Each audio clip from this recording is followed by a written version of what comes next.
Well, good morning, everyone. Welcome to Trading a Smaller Account. My name is Barbara Armstrong. I'm a coach with Schwab and delighted that you are joining us for this class today.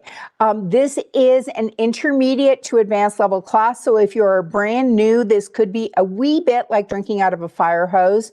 But what are we going to talk about today? Well, we're going to talk about how we might not only place new trades in a market that so far this year has been characterized by a lot of uncertainty and volatility. We are also going to look at how we might manage the trades that we have placed in previous classes. And today our focus is going to be on managing some short call verticals, which is a kind of sort of bearish trade or bearish to neutral trade. And we're going to look at the ones that have gone right and the ones that have gone not quite so right so far, and look at how we might manage those. So I like this to be a semi-democratic class. So I'm going to ask for some inputs. We're going to do some votes on do we stay or do we go on some of these. So buckle up and batten down the hatches. We are ready to roll. I love that so many of you come here ready to participate. We've got Mike Fairborn with us in the chat. He's a friend and a fellow coach, and he understands all these strategies that we're talking about in spades. So if you've got any questions as we go along, don't hesitate to type them into the chat. If you're watching this in the archives, as actually the majority of people do, you too have a voice. You can quest away by just typing your question or your comments into the comment section below. And I do look at those on a daily basis. So I'll get back to you pretty quickly on those. And to, Ken and Jeremy and Jack and Josh and Life in the Fast Lane. I love some of these handles. And loves to invest in travel. You got to love that one too. And Jay and William and Bill and Jim and Sharon and the rest of the gang. Thank you all for being here and for bringing this class to life. So just before we get into the thick of things, I just want to remind everybody that options do carry a high level of risk and aren't suitable for all investors. Also, you have to meet certain requirements in order to trade options with Schwab, and not all will qualify. We are using the Paper Money software application on the thinkorswim desktop platform. And so if your version of thinkorswim looks a little different, you may not be on the desktop platform. And so if you want to be able to follow along, you may want to consider downloading that. There are some nuances and differences between a paper money or a pretend account and a live account. One of the most significant for us in our Trading a Smaller Account class is that short option positions are never assigned early in paper money, but that can happen in a live account. Now, what we do get to discuss is, we can walk through how we might react should that happen, so that if that does happen in your live account, and I've had it happen in my live account, that we aren't surprised by it and that we know what our choices are. Okay, so we're going to do a quick market overview. We're going to look at a little trade management, and then we're going to place some new trades. And we're probably going to go do a little bit of back and forth between the placing of new and the managing of current. Okay, so that's what's on the docket for today. Let me just bring up the thinkorswim platform, and we'll start with the S&P 500. Now, if you are not joining Kevin Horner most mornings at the market open at 9:30, he does a Trader Talks at that time, and it is fantastic. And so I'd highly recommend that you check that out. And they are archived, so you can go back and watch them later, except for Friday's session where they talk about ETFs. That one is not archived. And so like 400 to 700 people will show up on a Friday morning to watch that. And there's a reason for it, because it really is excellent. So where are we with the S&P? And I'm going to make this kind of quick and dirty. Well, the S&P were, still down on the year, down, 4% year to date. But at one point, this pullback from February 19th, through the beginning of April was, over 20%. So it was definitely, into bearish territory, and it looks like it's making a bit of a comeback today, pulling back a little, but it was down on the open. And the reason we have this candle here is that it's rallied since the open, but it's still below Friday's close. This I changed to a 100-day moving average, and we're still below the 100-day moving average. And so some might argue that we're not quite out of the woods yet, but we've had a pretty significant rally here since it hit this bottom, back on April 7th. Now, the NASDAQ, it's down 5.5% still year to date, but this pullback from February 19th till April 7th, this was, 23, 24%. And, again, it's made a pretty dramatic comeback, but, is anybody feeling like all the uncertainty is now gone? Yeah, no, no. People are still feeling a little skittish. I think skittish would be a good word, and the VIX reflects that, right? Like the VIX is still at 23 and 23 it's still not low. When we look at let's go to a 1 year. When we look at a 1 year chart, we're still at the higher end of the range that we have been in for the last year. We've come down a long way from where we were a couple of weeks ago, but this is still the high end of the range, which means that for those that trade options, then, it might be a little more appealing to look at some selling strategies. Or, we might just be neutral between buying and selling strategies if we think volatility might continue to be higher, which some people, might say is pretty, a legit way to look at it. If we look at our small caps, kind of a similar story, right? A similar story. We had this dramatic pullback and it's working its way back up, but it is down the most of the three indexes that we've looked at, still down 9% year to date, which is, it's not where we want to be. And then when we look at the Dow 30, and the biggest difference between this index and the other three is that this is based on the price of the stock. It's not based on the market cap. And so, for example, when Apple did a 4-for-1 split, its influence on this index fell by 75%. So, and I didn't design this way. I'm just the messenger. But, we're looking at something that is coming back and down 2.7% year to date, the most bullish, shall we say, of the bunch. But, if we're drawing lines, which we all know I like to do, and the same with the other indices, we've got a diagonal resistance breakout on this one as we do on the others. And this one is maybe, some might argue, a little more recent. It depends on how you draw your lines. So there we have it. All right. And then if we come and we look at the indices and when we look at trade setups today, I thought, well, the Dow looks interesting. I'll go and look at these stocks. But if we come and we look at the S&P 500, I wanted the S&P 500 sector indices. One of the things that I think is interesting, because, for a while, the mantra was, over the last 3 months, what has been the strongest sector? Well, technology and consumer discretionary were vying for last place.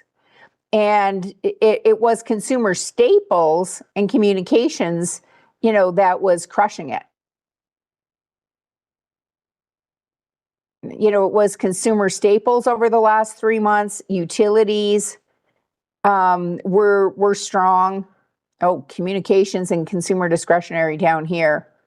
Pardon me, I misspoke. But consumer staples and utilities, which is where money often tends to go when people are nervous.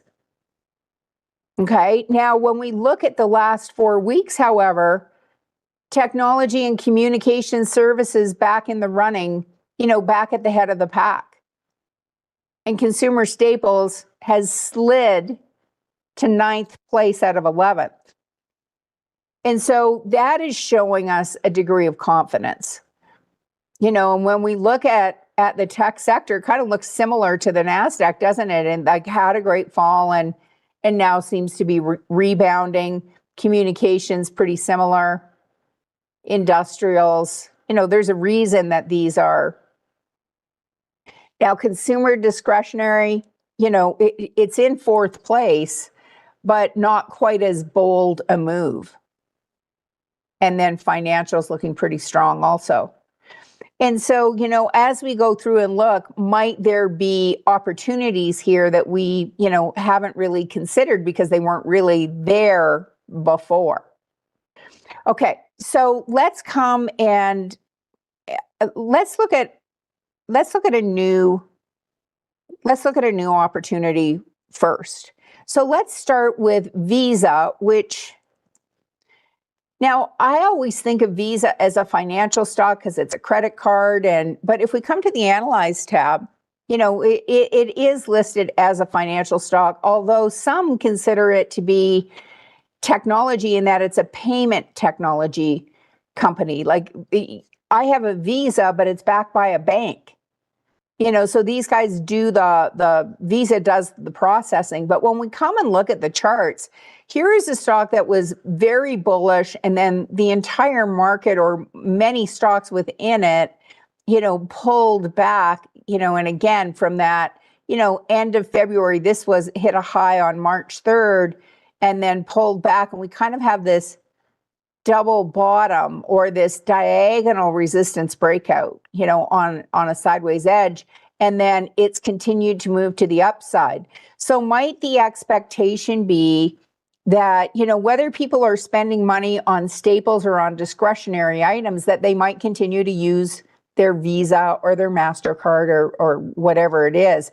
And we saw it, come out, cross the river, come back and test the ice, and moving again to the upside. And we had this candle pattern, on Friday that indicated that maybe this little uptrend was complete. But when we have this type of pattern, what we're looking for is a confirmation where it closes below the body of that candle the next day. And certainly we're not seeing that yet today. We're seeing, it look like it's going to continue to go up. So could we come here and do this in a conservative way? And what do I mean by that? It's like, could we maybe do a long call vertical at 345 and 350? Can we do something that's $5 wide? And so, and I tested this just before we started. So if we come out just 3 weeks, we've got 345, we've got a 30-cent bid-ask spread. It's fairly early in the trading day and we're over 1 million shares. We've got, enough contracts here that would meet our requirement of having 20 times the number of contracts we might consider trading. And the bid-ask spread is 30 cents on $11, so that's acceptable. So could we come here and buy a vertical, and we'd pay 318 or 315 for this? It's already through both strikes. So if it just stays at that level or higher, we'd have a successful trade. Now, if we put in our general goal is to make a 50% return, well, that would be almost max gain. That would be at 450 or 460-ish. But what if we were more modest in our target and said, what if we were happy with a 25% gain? For a trade, we're not going to be in this for any longer than 25 days. And in fact, we would close it out prior to that. So if I took my 313 and I multiply that by 1.25, that would be 391. And so we're just looking for a base hit here. Now we're spending $300. We don't want to risk more than 500. So we're just going to do one contract. And I'm still having issues getting this to come up, which I'm going to work on after this class. But so we're going to just put this in. And we're going to put this in our long call vertical group. Okay. And this time our target is going to be 25%. So fire in the hole. And how much could we lose when we place a trade like this? We could lose the entire amount. And so I'm going to sort this by the time placed. Okay, so we've got our fill on that. So let's come down to the long call vertical. This is a different way than I normally do it. Here's our long call vertical, and we don't have a target for that. Oh, we don't have a target for AVGO either. So let's go in and put one in for that. So, and our target here is 315 times 1.25. It's 393. So we're going to create a closing order to sell this vertical when it is worth, let's call it 395. And we're going to make that good till canceled, confirm and send. Now, interesting that so now we can see that we have an exit. Now with AVGO, what might we notice? Well, we're up 30%. So if we were going for a 25% gain, we'd have reached it. We're up $80 on this, but we're pulling back today. So maybe we want to take our profit on this.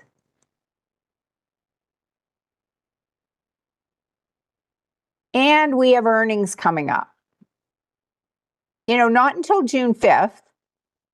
And so let me post this as a vote.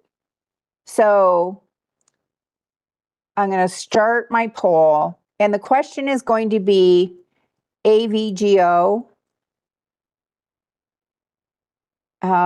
take the money.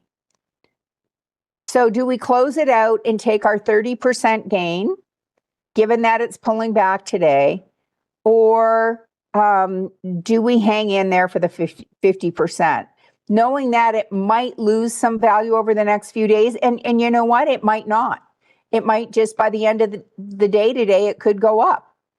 We don't know. All we know is where we are now is that we're up 31.5%, but we've lost a teensy bit of ground today. Okay. So, WS Trader is saying, take the profit.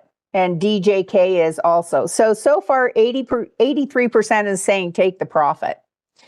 All right. So somebody else is asking about groupings on the Thinkorswim platform.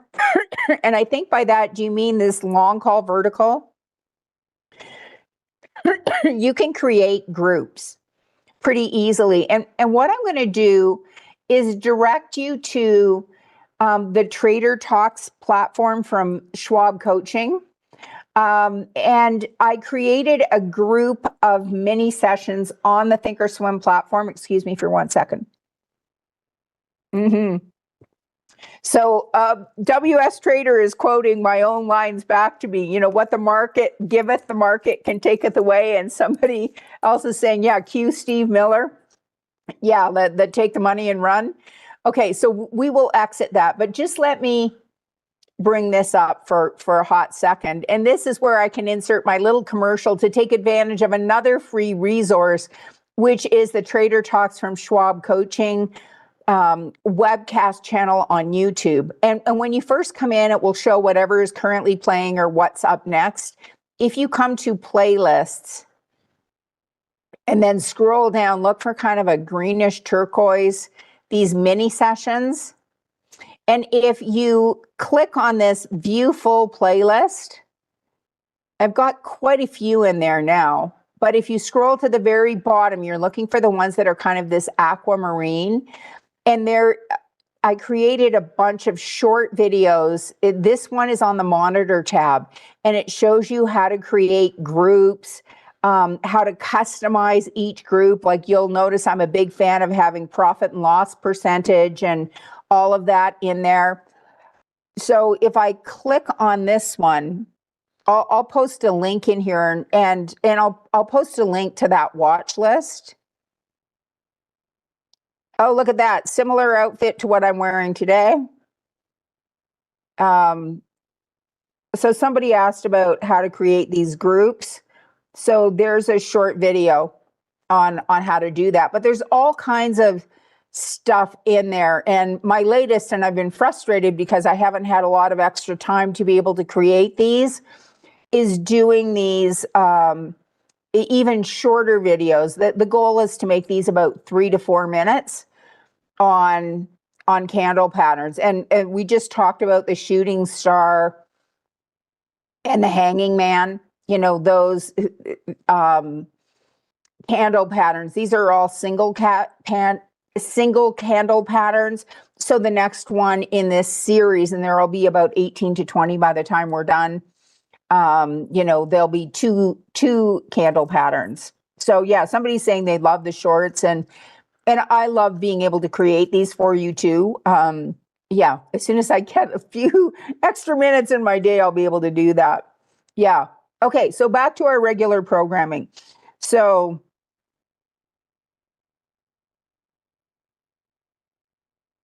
just one sec. I just have to compress something over here on another screen so I can access. There we go. Okay, so back to Thinkorswim. So AVGO, we're going to take the money and run. We're creating a closing order. And we're going to sell. Okay. So we placed a new trade. We did Visa, and we've managed a trade. Let's come and look at, let's do a new bullish trade. Starting off the week optimistically. So, you know, here we have American Express. I mean, you know, kissing cousin, although they might not like me to say that, to Visa. And, you know, I can get rid of these lines here. And some might say, well, don't we want to wait until it goes above this line? And we could.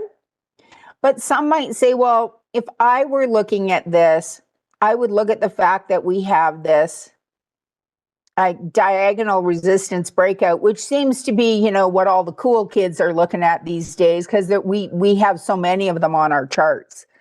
And it again crossed the river, came back and tested the ice, and it would appear now that this 30-day moving average, which has been acting as a ceiling, you know, once, twice, 3 times, 4 times, this kind of range might now, you know, be acting as a support level.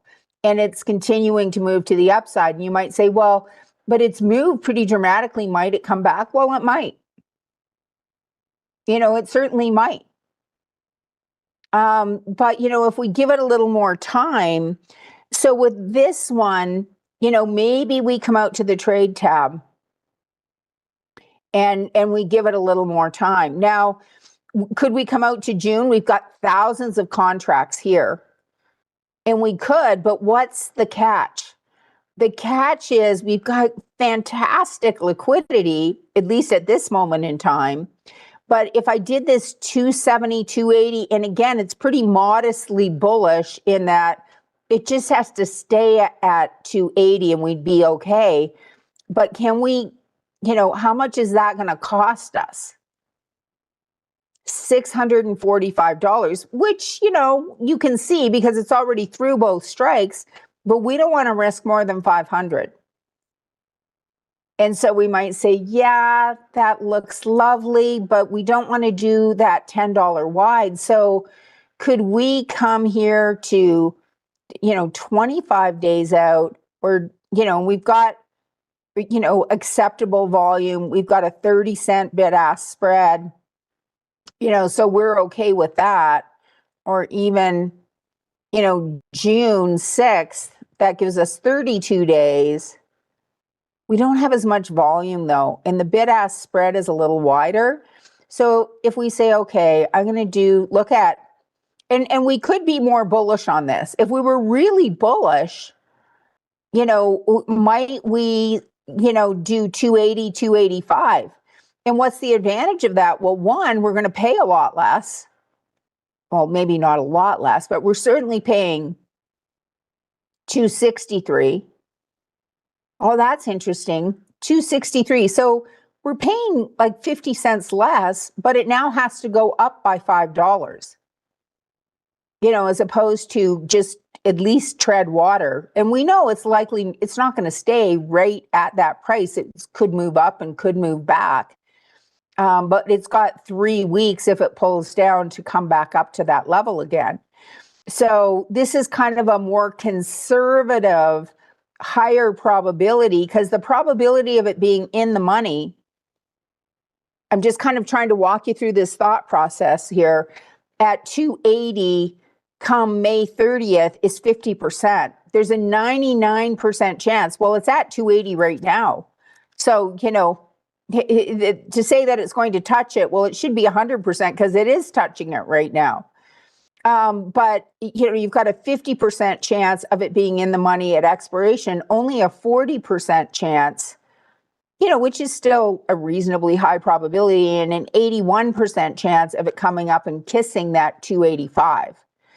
And so we're going to go with the 275 and the 280. And again, if we said, well, maybe we just be a little more conservative and have a 25% target, which would be 397 or 398. We could round up to $4. And so are we leaving 100 on the table? Yes. Are we okay with that? Yeah. Because we're making that decision before we enter the trade to not be greedy, to go for a little win. And a 25% gain in 25 days or less, many would argue might not be a bad deal. Now, we could also end up losing the entire $315. But our goal would be, our exit would be, if it goes down by, and that's where each trader has to make their own decision. Are you going to make it 50%, which is our usual, or just say 25%? And so that's a decision we have to make. So again, we're going to go ahead and put this in under our long call verticals. And then we will go in and we'll add our exit. Now let's come back and look at our short call verticals, which, given how much the market has been rallying, has not been so delicious. And what's really interesting is that on the short call verticals, well, let's look at just a bird's eye view. So we have 1, 2, 3, we have 6 short call vertical trades on. 2 are in the green, Target and Tesla. And they're in the green today thanks to them pulling back today. So that's Target. And I didn't put that one on the chart because I didn't look at that ahead of time. And Tesla, because those are kind of going according to plan. Then we have Adobe. And here's another one where we're going to vote. So Adobe, we did a short call vertical, 375 and 380. This stock has been downtrending, right?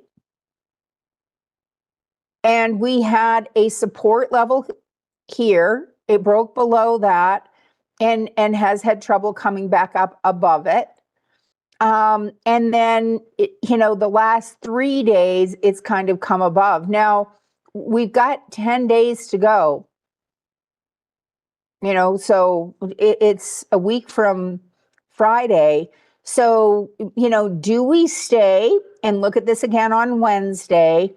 Or do we say, oh, it's broken this support level. I want to take my loss and recognize that loss. In which case, if it falls back down, we've already locked in the loss. Now, if it continues to go up, how much more do we have to lose? Well, good question. So let's look at that. So let me just put in this next poll. I'm going to start another. Oh, I can't. Let me just close out this other one. We're going to end that one. So the vote was 82% to take the money and run. So we're going to start another one. And this one is for Adobe. And it's take the loss or wait. Well, it has to be just take the loss. Okay, so there's the poll.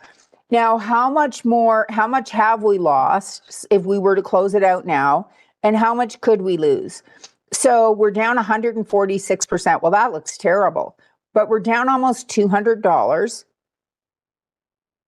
And we're at 332. Now, what would max loss be? Max loss would occur if this number was $5. So we've got another $168 we could lose. We could almost double this loss. And, you know, it's up a little bit today, not a lot, but it's up a little. So, you know, do we exercise our patience or do we, you know, take the loss and the potential pain? Because there is another $100 and some dollars we could lose. Now it's at 383. So another 120. So, and then with AMAT, okay, so there's our American Express trade. We can go in and add our exit to that. Let's also look at AMAT. So here's AMAT, another stock. It's in the tech sector. It's been downtrending. It is still below the 100-day moving average, as many stocks are. And, you know, it was trading in a range. We can get rid of this line, I would say. But we placed this trade because we had this resistance level here, this resistance range. We put the trade on here. So when we look back at it, it had been downtrending, came down, tried to rally, going down again. So we aren't going to fault ourselves on having placed the trade. But since then, it hasn't, you know, we had one might argue a trend reversal where now instead of continuing to see lower lows, we saw a higher low and then another higher low.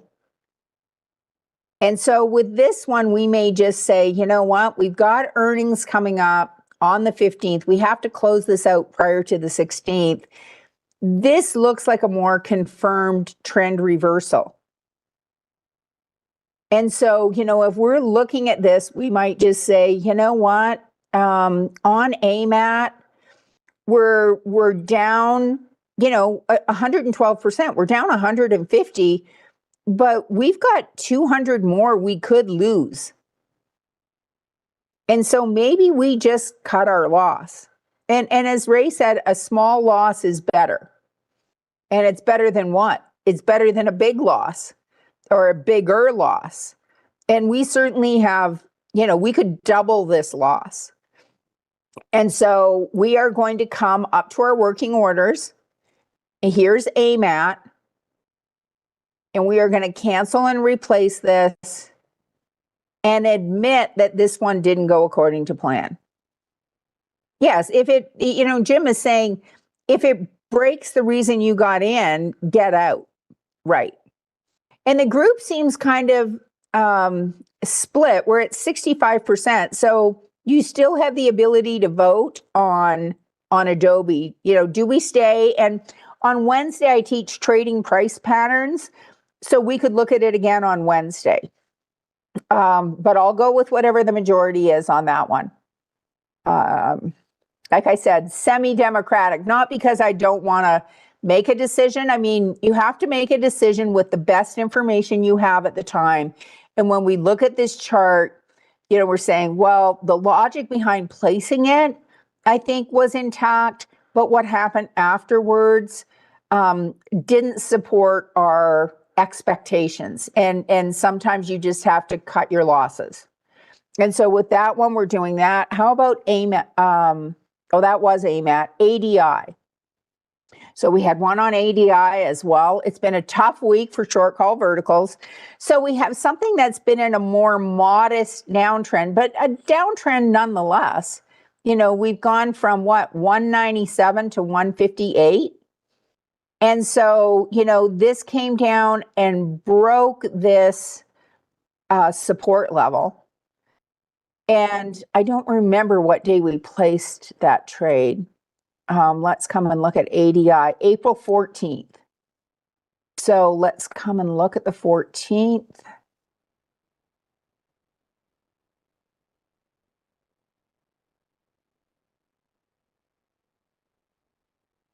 Okay, so here was the 14th. So, again, the logic on when we placed this trade in this candle, it may have been even looking more bearish when we placed it and it came down, but then we were looking for it to continue to fall. Whoops. And now we have a higher low and another higher low. And we have earnings coming up. And so, based on that, I was going to say, maybe we wait on this one. But, it's now crossed above this. But I mean, the one thing that might get you to wait is the fact that this was pulling back today, but it kind of came back down to this support level this morning and it's rallying. So maybe we just lick our wounds. Oh, my chart had a typo. Okay, so ADI is the 16th. Adobe is the 16th. At least this exit is for the 16th of May. Okay, so but with ADI, and again, if we come down and we look at this and we say, okay, we're down $200, how much more do we have to lose? Well, another 190. Like we're halfway to our max loss. And so maybe we just admit this one didn't go according to plan. So with ADI, we're going to exit that one as well. And we're making an informed decision. Now, might this not play out? Might this go back down and could we have avoided the loss? Possibly. But we're making the best decision we have with the information, that we're being presented with. Short call vertical. And the vote on Adobe is to exit. And so we're going to do the same thing with Adobe.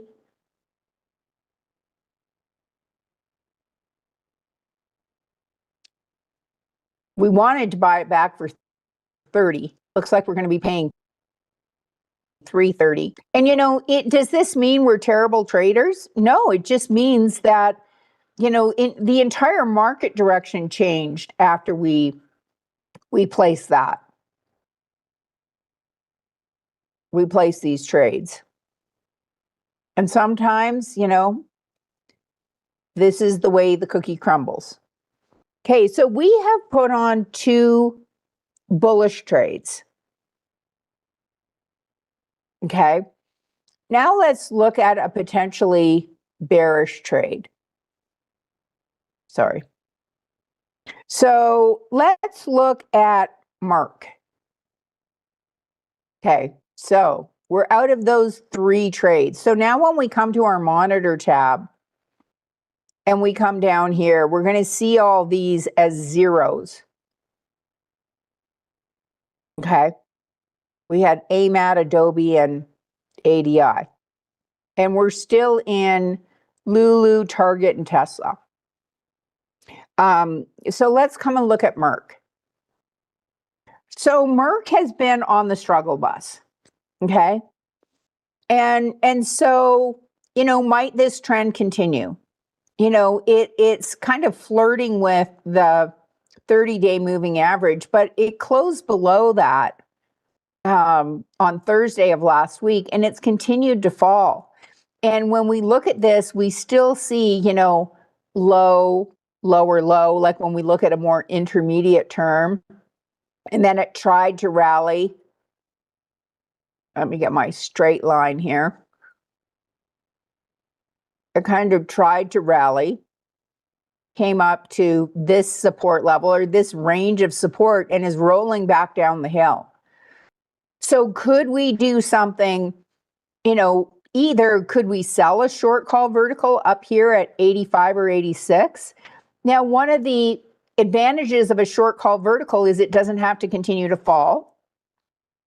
As long as it stays below that 85 or 86 level, we'd have a successful trade.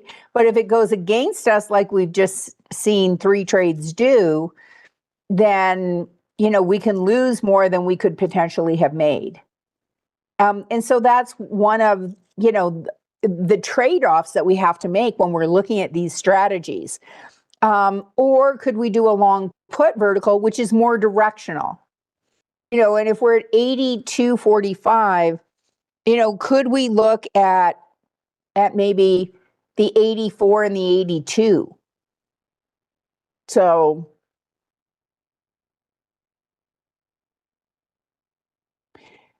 if we come out here, say 30 days, how much volume have we got here? Well, we've got 636 contracts. It's traded more than 1 million shares, today. And if you're newer to this strategy and you're looking for an example trading plan, if you go back to that trade mini sessions section, here, the blue is example trading plans. And we have an example trading plan for short call verticals and for long put verticals, which we're about to do. And then also one for long call verticals, which we've already done an example trade on those today. So if you want a walkthrough of an example trading plan, this would be, a great place to come. Just FYI. Okay. So with Merck, could we come out 25 days and look at this 84? We have a 10-cent bid-ask spread. And these are kind of things we put on our list of things we're looking for. Is it downtrending? Does it trade more than 1 million shares a day?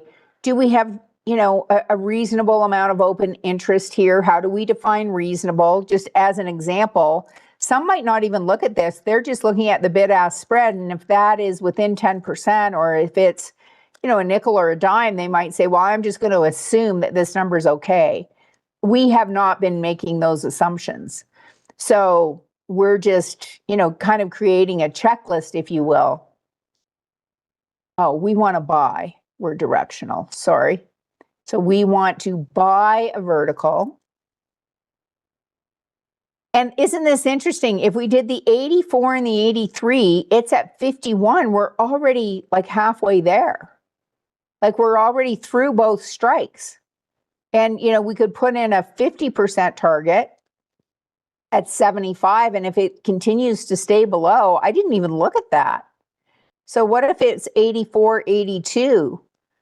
Well, it's almost the same like probability. So maybe we do the 84, 83, and it's through both strikes. Now, this strike may have just become available. It's not as nearly as heavily traded, is it?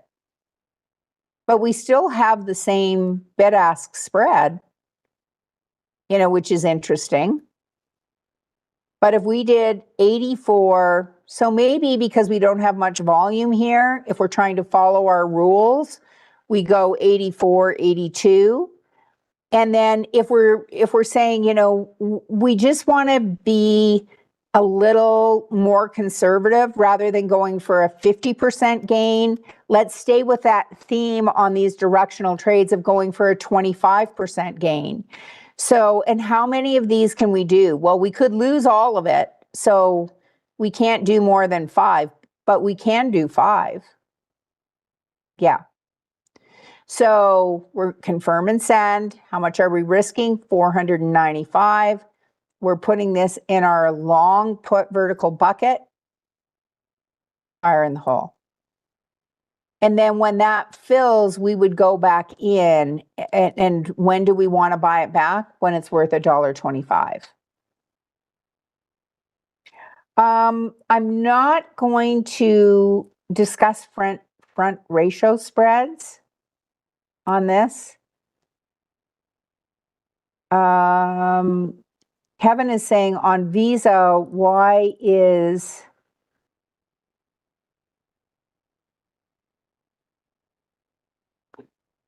yeah, I'm surprised on Visa because we're on the other side of earnings, that there is a market maker move. Usually that only occurs, just prior to earnings. Man, you know what? We are out of time, guys. Like holy smokes, Batman, that went fast. I don't know about you, but it went fast for me. So there were a couple of other things we were going to look at. We'll have to wait till Wednesday, but CRM was one of them that I wanted to have a conversation about. Mickey D's or MCD and Nike. And so you might want to look at those and think, if I were to place an example trade, what might that look like? Like on Nike, might it be a short call vertical? Might it be a long put vertical? So we actually covered a fair bit today. We exited, so we closed Adobe, ADI, and AMAT, also AVGO. We got out of, that was a long call vertical, and it looks like that one went according to plan. So we'll review that on Wednesday. And then we open trades on American Express and Visa, and we've got one teed up for Merck as well. Let me just come, there's Merck. And so I'll make sure that gets filled. We're willing to pay 99 cents. It's currently trading at 97. So that, should get filled in the next few minutes. And we talked about just managing the damage, knowing when to be patient and when to admit that a trade has not gone your way and to take the loss to avoid taking a bigger loss. And these types of things are important, that we don't just stick our head in the sand and start hoping that the trade is going to self-correct, because sometimes it does and sometimes it doesn't. So guys, thanks for hanging with me this morning. Up next is Mr. James Boyd.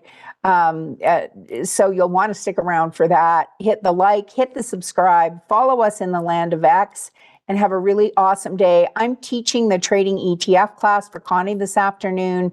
That is not archived. If you'd like to check it out, join me live at 4 o'clock Eastern. Take care, everyone. Bye for now.